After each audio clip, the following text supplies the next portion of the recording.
Hello അസ്സലാമു അലൈക്കും. എന്തൊക്കെയാണ് നിങ്ങളുടെ വർത്താനൊക്കെ? എൻ്റെ ഫ്രണ്ട് ഉണ്ട് കേട്ടോ, റഷീന. അവളുടെ കല്യാണമാണ് ഈ മാസം 26-ാം തീയതി. അപ്പോൾ ഞങ്ങളുടെ ഫ്രണ്ട്സ് ഗ്യാങ്ങൊക്കെ കൂടെ അവൾക്കൊരു ഡ്രസ്സ് എടുത്ത് കൊടുക്കാമെന്നായിരുന്നു പ്ലാൻ ആക്കിയിട്ടുണ്ടായിരുന്നത്. ഒരു ഫംഗ്ഷന്, മെഹന്തി ഫംഗ്ഷനൊക്കെ ഇടുന്ന പോലത്തെ ഒരു ഡ്രസ്സ് എടുക്കാമെന്ന് കേട്ടോ വിചാരിച്ചിട്ടുണ്ടായിരുന്നത്.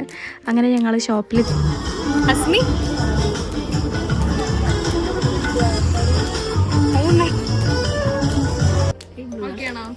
മെഹന്തിക്ക്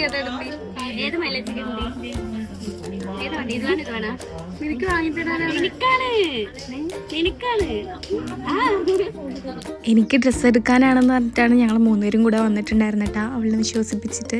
പക്ഷെ ഇവിടെ വന്നിട്ടാണ് അവൾക്ക് ഡ്രസ്സ് എടുക്കാനാണെന്നൊക്കെ പറഞ്ഞത്.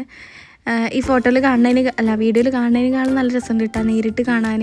എനിക്ക് നല്ല ഇഷ്ടമായിട്ടുണ്ടായിരുന്നു ഡ്രസ്സൊക്കെ. സൂപ്പർ ചേച്ചി കേട്ടത്. നമ്മൾ അധികം നേരം ഒന്നും നിന്നില്ല കേട്ടോ, വേഗം ഡ്രസ്സ് എടുത്തിട്ട് ഞങ്ങൾ നേരെ വീട്ടിൽ തന്നെ പോയിട്ടുണ്ടായിരുന്നു. ആദ്യം ഉണ്ടായിരുന്നു കൂടെ. ആദ്യന് പിന്നെ വെള്ളം കണ്ടുവന്ന് വെച്ചാൽ പിന്നെ ഫുൾ കുടിയായിരിക്കും.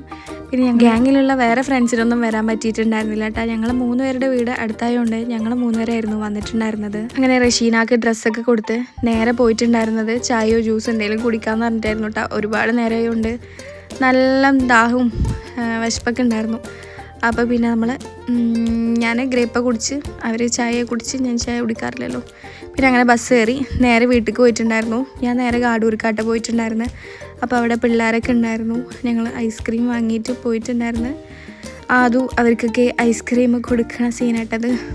ഇത് പിറ്റേന്നത്തെ വീഡിയോ കേട്ടോ. എനിക്ക് ഹോസ്പിറ്റലിലേക്ക് പോകാനുണ്ടായിരുന്നു, ഒറ്റപ്പാലത്തേക്ക്, വെള്ളവനാട് ഹോസ്പിറ്റലിലേക്ക്. ഞാൻ സജി ജോൺ ഡോക്ടറിനെ കാണിക്കാനായിട്ടാണ് പോയിട്ടുണ്ടായിരുന്നത്. പക്ഷേ സജി ജോണിനെ കാണിക്കാന്ന് വെച്ചാൽ ഭയങ്കര റിസ്ക് ഉള്ള കാര്യമാണ്. നല്ല അടിപൊളി തിരക്കനുണ്ടാവും. ഞാൻ പോയിട്ട് ടോക്കൺ എടുത്തത്, അല്ലെങ്കിൽ ഞാൻ ബുക്ക് ചെയ്തിട്ടാണ് പോകല്. പക്ഷേ ഞാൻ പോയിട്ട് എടുത്തുകൊണ്ട് എൻ്റെ ടോക്കൺ നമ്പർ എൻ്റെ OP നമ്പർ 52 ആയതുകൊണ്ട് എന്തായാലും 1 മണി ആ ഒരു ടൈം ആകൂട്ടാ കഴിയാൻ. അപ്പോൾ ഞാൻ പോയിട്ട് ഒരു ചായയൊക്കെ കുടിച്ച് വന്ന് പിന്നെ അങ്ങനെ എനിക്ക് സീറ്റ് കിട്ടി. അപ്പോൾ ഞാൻ കുറച്ച് നേരം കിടന്നുറങ്ങി. അപ്പോഴേക്കും എന്നെ വിളിച്ചു വിട്ടാ. അപ്പോഴേക്കും തിരക്കൊക്കെ പോയിട്ടുണ്ടായിരുന്നു. പിന്നെ എന്നെ വിളിച്ചു. പിന്നെ ഞാൻ നേരെ എൻ്റെ വീട്ടിലേക്ക് വരിക ചെയ്തിട്ടുണ്ട്. എൻ്റെ വീട്ടിൽ കാടൂർക്ക് പോവുക ചെയ്തിട്ടുണ്ടായിരുന്നു. അപ്പോൾ ഇന്നത്തെ വീഡിയോ ഇത്രയേ ഉള്ളൂ. ഇനി അടുത്ത വീഡിയോയിൽ കാണാം. Okay, by.